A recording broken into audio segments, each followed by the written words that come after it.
மக்களே என்று நாம் திருக்குறள் 486 குறளை பார்க்கிறோம்.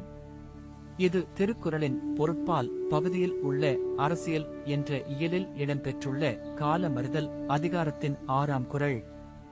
ஊக்கம் உடையான் ஒடுக்கம் பொருதகர் தாக்கற்கு பேருந்தகைத்து. இந்த குறள் சொல்லுவது என்னவென்றால், உண்மையான தலைவன் ஊக்கத்தை உடையவன், அநியாயத்தை தாக்குவதில் துணிவும் அர்த்தமுமாக வேண்டும். அதனால் அனைவர் ஒடுக்கத்தை எதிர்த்து சுதந்திரம் மற்றும் நீதியை வழங்க வேண்டும் என்று அரசியல் மட்டுமல்ல, ஒருபோதும் வேலைகளில், குடும்பத்தில் இவ்வறிவை பயன்படுத்தலாம்.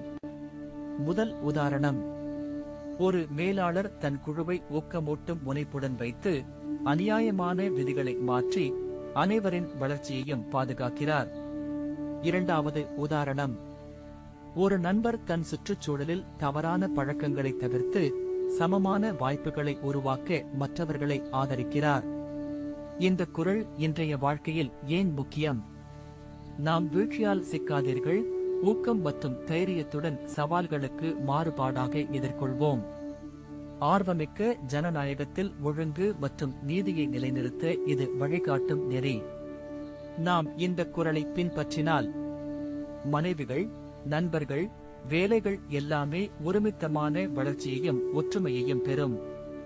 அதனால் ஒவ்வொருவரும் ஊக்கத்தை பேணி அநியாயம் வந்தால் உள்ளுணர்வுடன் எதிர்க்க வேண்டும். இது சமூகத்தின் நீண்ட நாள் பாதுகாப்பை உறுதி செய்யும். இதே காரணம் இந்த குறள் மிகவும் அழகாக கூறுகிறது. ஊக்கம் உடையான் ஒடுக்கம் பொருதகர் தாக்கற்கு பேருந்தகைத்து. அடுத்த அதிகாரத்தில் மீண்டும் சந்திப்போம்.